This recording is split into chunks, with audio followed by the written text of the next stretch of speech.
Buenos días. Agradezco a la sección de Riñas y a los organizadores, al doctor Jesús Almendral y a Susana la amable invitación para hablar de los sensores mecánicos de contacto y en particular del catéter de Biosense Western Carto 3 Smart Touch.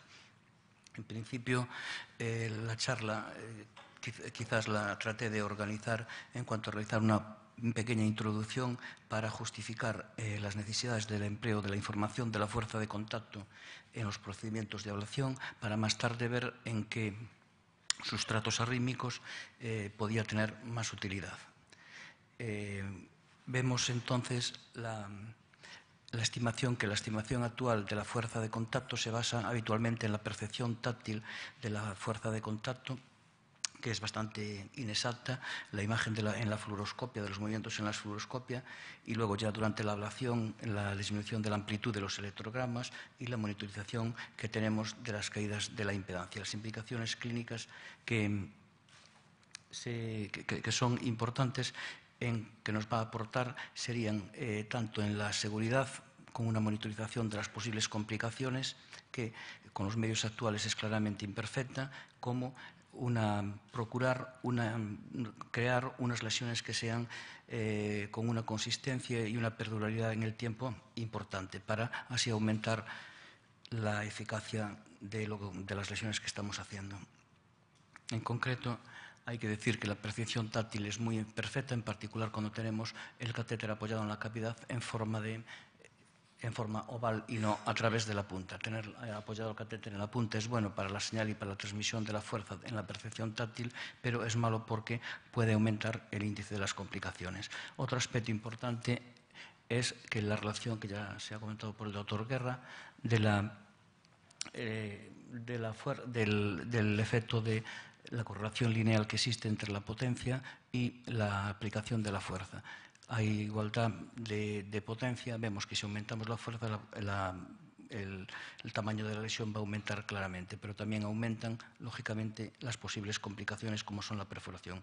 Estas dos circunstancias, tanto buscar la seguridad como algo que nos informara de la fuerza de contacto, hizo que se desarrollara como interesante la tecnología que vamos a comentar. La tecnología que vamos a comentar se basa en realidad una modificación del catéter de termóculo habitual, y en el cual se han implementado o asociado un coil de emisor, un micromuelle cuyas deformaciones o estiramientos lo que van a hacer es darnos la posibilidad de tener su traducción en fuerza. Y luego hay unos sensores emisores receptores de tanto la localización como los valores de la fuerza obtenidos a través de la punta del catéter. Aquí vemos el número de arriba, que sería la fuerza expresada en gramos. Abajo sería, inmediatamente abajo, las tres ventanas de la consistencia que nos están informando de la estabilidad de la punta del catéter, y que puede ser, lógicamente, tangente, o sea, perpendicular al tejido, o bien formasial, o bien en cara lateral, que sería peor en cuanto a la formación de la lesión. Visualmente también nos permite, según los valores de umbral prefijados previamente, pues saber si nos movemos o no dentro de los niveles de fuerza establecidos para esa ablación en concreto, y sobre todo si nos pasamos de fuerza, que sería el umbral en rojo. A partir de ahí habría que modificar la aplicación, la fuerza, etc. Un ejemplo fácil de ver es una taquicardia auricular derecha. Quizás que tenemos una fuerza de 31 gramos, también hay una ligera insuficiencia alrededor de puntos, que tenemos una impresión de que asusta. Probablemente no haya que aplicar en esas condiciones. Simplemente comentar dos artículos sobre la energía o la fuerza necesaria para la perforación en modelos experimentales. Son importantes, con dos tecnologías diferentes. Está el trabajo en principio de Guy Pensat, que ve que las cavidades derechas pues se perforan más fáciles que en las izquierdas, y sobre todo que hay un hecho que es muy importante en el ventrículo izquierdo, que es cuando realizamos los movimientos a través de una vaina. Una vaina estabilizadora impide los movimientos normales de retroceso del catéter de ablación y facilita notablemente lo que es la perforación. Por otra parte, y ya con información electroanatómica, pues vemos también en el modelo experimental de las aurículas de un modelo de cerdo, vemos la secuencia de perforación de la orejuela a nivel superior en la imagen de Scopia y cómo abajo se pierde la información aportada por los electrogramas en el momento que sucede la perforación. Concluyen estos autores que la fuerza de la presión necesaria para conseguir una perforación, si bien es un amplio rango de frecuencia de presión en gramos, presiones tan pequeñas como 77 gramos pues pueden dar lugar a perforación. Y que la radiofrecuencia, que también se apreciaba en el artículo de Dipensa, si uno apoya el catéter a través de una lesión recientemente creada de radiofrecuencia, es más fácil el perforar. En este caso sería un 23% de reducción. Y no había diferencias en este caso al comparar las dos aurículas en cuanto a la fuerza necesaria para la perforación. Bueno, entonces vamos a ver otro aspecto sería, esta es la tecnología, funciona así, ¿cuáles son las implicaciones clínicas que conlleva? Pues las implicaciones clínicas que conlleva es simplemente un ejemplo de una taquicardia de tracto de salida del ventrículo derecho, con muy poca fuerza de contacto, tenemos 3 gramos solamente, a pesar debido lógicamente a la inestabilidad, estamos en la pared libre del ventrículo derecho y simplemente pues pasando el catéter a través de una vaina estabilizadora, en concreto en este caso fue una vaina de Mullins, que hasta aproximadamente la posición gisiana, pues conseguimos, como se ve, una fuerza de contacto muchísimo mejor, que fue en el sitio de eficacia. Más utilidad y, lógicamente, un número de pacientes se van a ver beneficiados en los procedimientos de fibrilación auricular. Estos pacientes, hay ciertas zonas o consideraciones anatómicas que sí hacen que sea muy útil el empleo de la información, tanto de la fuerza de contacto como de los desplazamientos para poder corregir la posición del catéter, en particular en el desfiladero de la vena pulmonar superior izquierda y la orejuela izquierda y otras regiones.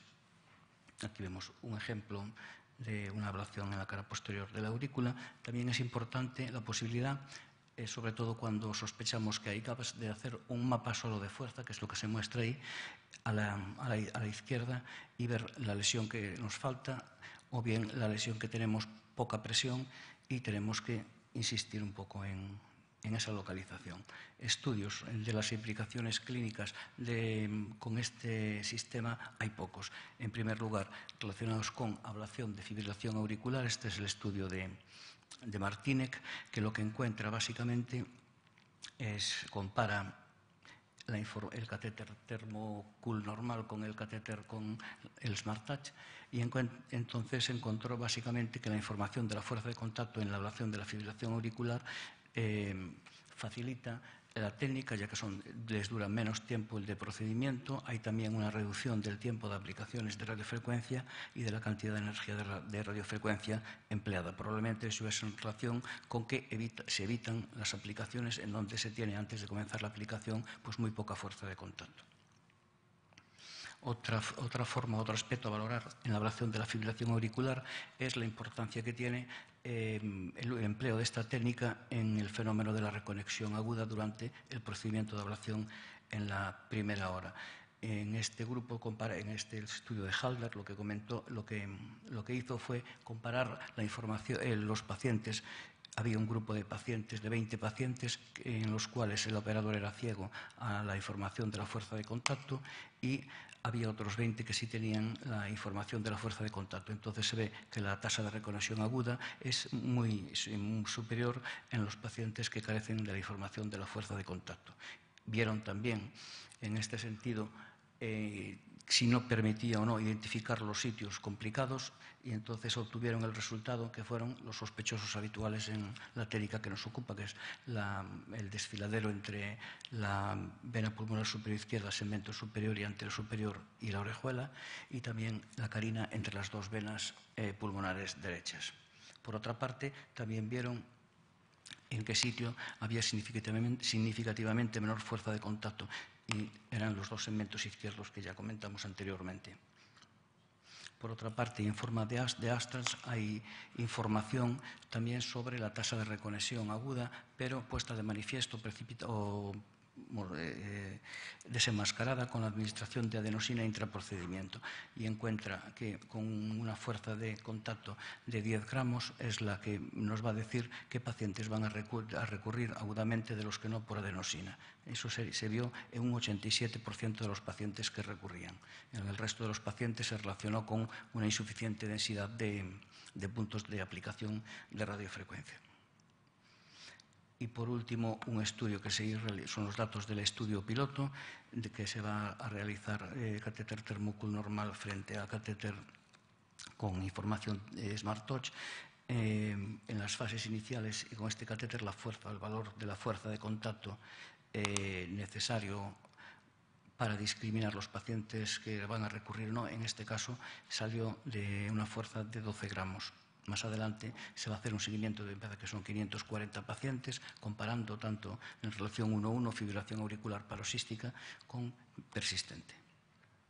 Y ya cambiando un poco de orientación a la charla, hay también datos en cuanto a en pacientes con taquicardia ventricular, si influye o no el tener la información de la fuerza en los resultados, en este caso, de la cartografía. Este es un trabajo de Mizuno, del grupo de Paolo de la Vela de Milán, muy interesante, y estudian 17 pacientes estudiados por taquicardia ventricular. Estudian ventrículo izquierdo, ventrículo derecho, y también hay una serie de pacientes que exploran el espacio pericárdico. Lo primero que... La primera impresión importante que tiene es que hay un 26% de puntos que son de contacto malo, contacto inadecuado. Y luego establecen también con las curvas pues el punto o el valor interesante a partir del cual tenemos buena señal en la cartografía, que resultó ser 9 gramos para el ventrículo derecho y 8 gramos para el ventrículo izquierdo y para el espacio pericárdico. Más bonito es ver cómo una fuerza de 3 gramos, lo vemos arriba a la derecha, pues no nos permite ver lo que obtenemos abajo, que son una mejor espículas, mejor señal y sobre todo un mayor contacto permite determinar la presencia de potenciales tardíos que con 3 gramos pues estaban no visibles. Bueno, y ya por último, comentar la poca experiencia que nosotros tenemos, que son 50 casos, en su mayoría son pacientes con fibrilación auricular, 2/3 de los casos, y luego se distribuye ahí de forma más o menos variable en el resto de sustratos arrítmicos. Taquicardia ventricular, vías accesorias, flúteres auriculares atípicos, eran los 3 atípicos y de aurícula derecha, y 3 casos de taquicardia auricular.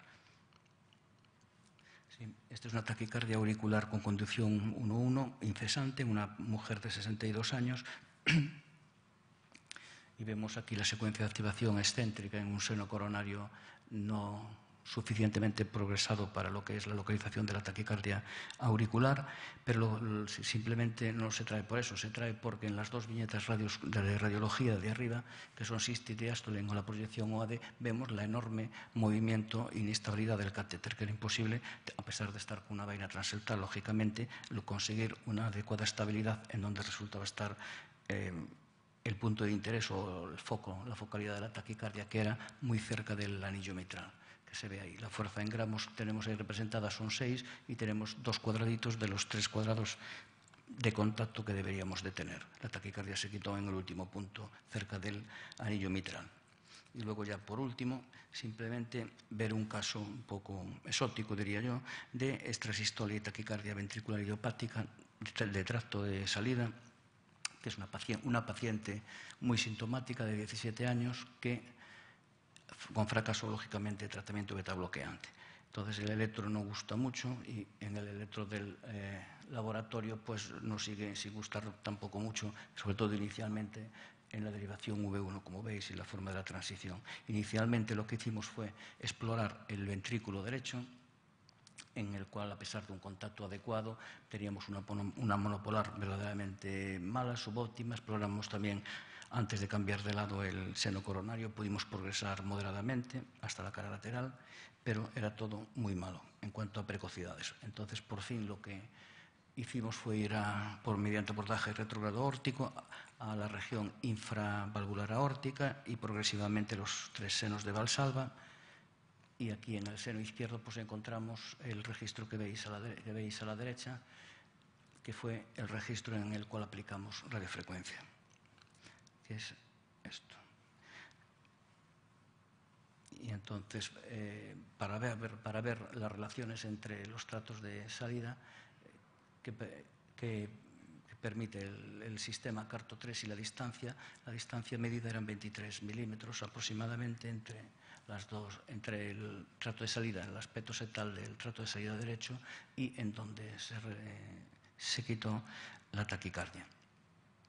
Muy bien, y luego ya por último las conclusiones que podemos obtener del empleo de la información de la fuerza de contacto en los procedimientos de ablación que realizamos habitualmente, pues es que en principio nos ayuda la información de la fuerza de contacto a predecir en cuanto a estabilidad y efectos de la eficacia y la consistencia de las lesiones que estamos creando. Por otra parte, nos va a aumentar la consistencia también de la lesión, mejora los procedimientos. En principio son procedimientos que pueden durar menos y con menos empleo de energía de radiofrecuencia, y sobre todo lo más importante es que los procedimientos sean más seguros al evitar la principal complicación que a nadie se le escapa, que es la perforación, evitando las sobrepresiones durante el procedimiento. Y por último también sería capaz de ayudarnos a realizar unas cartografías en taquicardia ventricular pues mejores. Lógicamente se necesitarían estudios más fuertes que contemplen la posibilidad de la eficacia a medio o largo plazo e incluso que mortalidad o complicaciones serias. Y nada más. Muchas gracias.